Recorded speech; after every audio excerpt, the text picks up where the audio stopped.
Gotcha, bitch. Alright, we gotta get back in here. So, yeah, this is my favorite character, this guy. I believe he's called the Vit. Oh no, that's the Edge. Fuck! The closed beta period is over for Lawbreakers, a game made by Cliffy B of Gears of War and Unreal fame, hence the title of the video. If I had to boil the game down to a theme, it's basically a class-based arena shooter, which will probably make people say, "Oh great, yet another Overwatch ripoff." However, there are things that separate this game from Overwatch, namely the pace of the game, which feels more like an arena shooter where people are zipping around the map at high speeds. There also is an area of the map with low or zero gravity where you just press the direction that you want to go and you're there, which makes everything more chaotic. That's that weird, filmy, wavy shit that you're seeing on the screen. This is something that I think could have been awesome for a game like Infinite Warfare since it's set in space, but Activision was probably too chicken shit to do something like that considering the backlash against Advanced Warfare with the favorability of Black Ops 3. While I did sign up for the Quake Champions beta, I haven't played it yet, but after playing Lawbreakers, I assume that it will be a direct competitor, more so than Overwatch or Battleborn or Paladins. Also, for those players that think those shooter games are too cartoony and not serious enough, will like Lawbreakers better than those currently on the market, as it looks more like a Call of Duty or a Battlefield title, especially with the mechanics of the weapons, which I'll go into later, than your Overwatch experience. Lastly, on differences, the game is much more centered around kills, gunfights, and movement versus team composition or synergy like Overwatch or Paladins is. This way, if you play by yourself or you have terrible teammates like I always seem to have, you won't have a miserable time trying to play.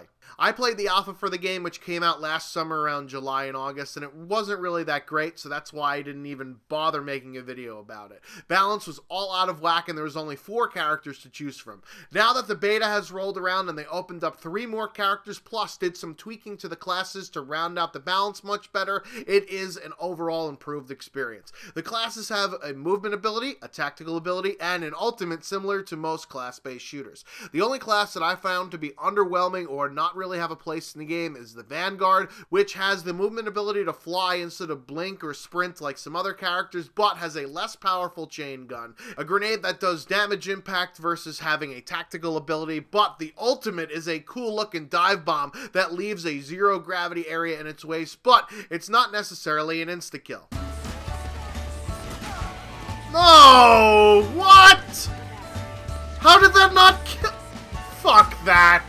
I'd much rather play the Enforcer class, who also has an assault rifle or machine gun type of weapon, but has the tactical ability of an EMP grenade, which disables the abilities of anyone hit by it, such that they can't get away or close the distance like some more CQC characters, more on them later, and the ultimate is a homing rocket, which always kills at least 1 player, which is good for taking out targets carrying objectives. It's probably the better— oh! Triple play! Cable internet and phone! The other best class is the Assassin, which is a combination of Tracer from Overwatch with Wrath from Battleborn, who has 3 dashes that can fill up, and you could slice up your opponents with the melee ability, which gives you a synaptic-like speed boost when you do get a kill, and an ultimate giving you a Widowmaker-esque wall hack with increased damage. So this is my ultimate here. I just fuck them up. Oh my quad. This character also has a grappling hook, allowing her to get around the map very fast and into areas that other characters can't really go.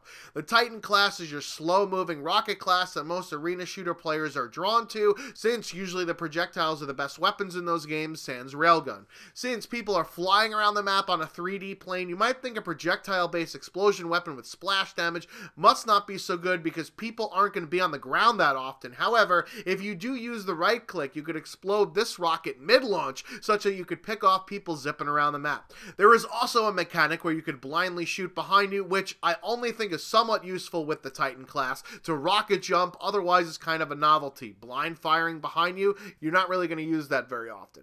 The ultimate ability is to turn into Emperor Palpatine from Star Wars, which is actually quite sick. We're going to use this to try and get people out of my way. There's a McDouble.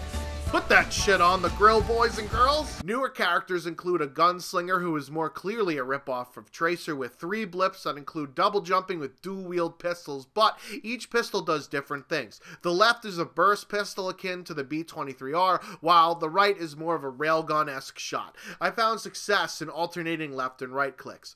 The Juggernaut, bitch, is the shotgun class, and I liked using the shotgun, but it was clearly underpowered. It took way too many shots to kill even assassins whose weapon is a melee, and to get up close to you, and you figure with a shotgun you're killing shit at close range. The shotgun secondary is a melee attack of itself, which makes no sense on a class with a shotgun unless you're out of ammo, and the tactical ability was kind of like a May wall type of shield up, which was good for blocking off areas on the objective based game modes. Lastly is the medic, which isn't nearly as necessary in this game since there are healing stations on the maps, but this class is a grenade launcher with a pistol secondary, and it's harder to hit your targets, but the healing ability, while helpful to your teammates while they're in a fight, isn't really a good enough band-aid to basically handicap your team by not having someone that can deal damage to others. The characters that are new to the beta clearly need some buffs to bring them up to the levels of the other characters were, but given the difference between the alpha and beta with the original 4 characters, I'm actually somewhat confident that this group can pull it off. There's also 2 other characters that have been hidden away for another time. Maybe they're still working on them, but as you can tell, with more exposure comes a better balanced game, so why the fuck lock them away? On to maps and modes. As I alluded to earlier, there are areas on each of the maps where there is low gravity in order to change up the engagements. Generally, this area is where the battery will spawn for the Overcharge game mode, or the B objective in the Turf War game mode. Overcharge is sort of like a single flag CTF, but with a twist. The battery, which is the objective, needs to be charged at the base. This charge is kept for either team charging the battery, so it's basically a joint charge timer, and once it reaches a 100% charge, a 20-second timer will count down for your team to score a point.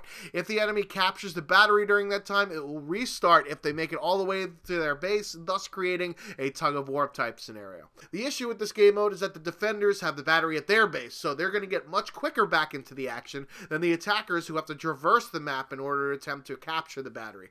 I think a way to balance this out is to have a respawn timer for the defenders, but the attackers can auto-respawn without penalty. This way you'll have more instances where a battery is taken away from the base and a fight becomes less lopsided.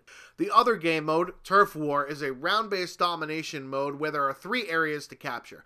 Once the objective is captured, it remains that way for the duration of the round, and first team to 13 points wins. Most of the time, these games are kind of lopsided, with one team getting 2 or more flags per round, thus making the score along the lines of 13-5, 13-6, shit like that, and I only went into a 12-12 overtime once. Welcome to overtime. Welcome to overtime, people. So you know what I'm gonna do? I'm gonna sneak into their base. Yes. I'm sneaking into their base.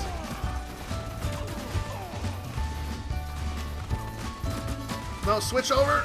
Get him. Yes! Come on. Contested. No. God damn it! Contested B objective. It all comes down to this, boys and girls. We gotta get this B objective. Yes. Come on. Oh, still contested. Oh no, they have their ultimate in the middle. Damn it, Mr. Lincoln. Oh my quad. Oh, we fucking lost.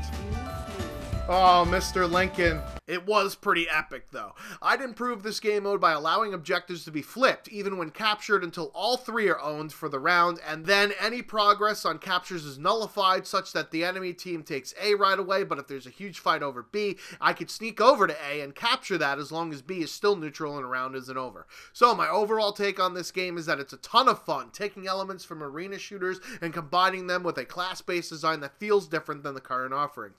It's much faster paced, with more kills and less reliance on teamwork and synergy than games like Overwatch and Battleborn.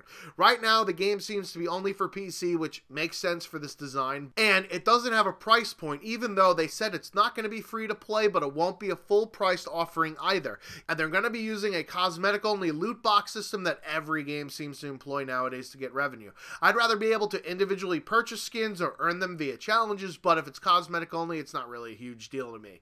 I think that with Quake Champions announcing that it's going to be a free-to-play game, game and having more name recognition than Lawbreakers, I hope that this game isn't DOA like Battleborn was to Overwatch, because it's a solid offering. This is why I think Lawbreakers is going to have to seriously consider going free to play in order to have a chance at what I think will be its main competitor, another class-based arena shooter game in Quake Champions.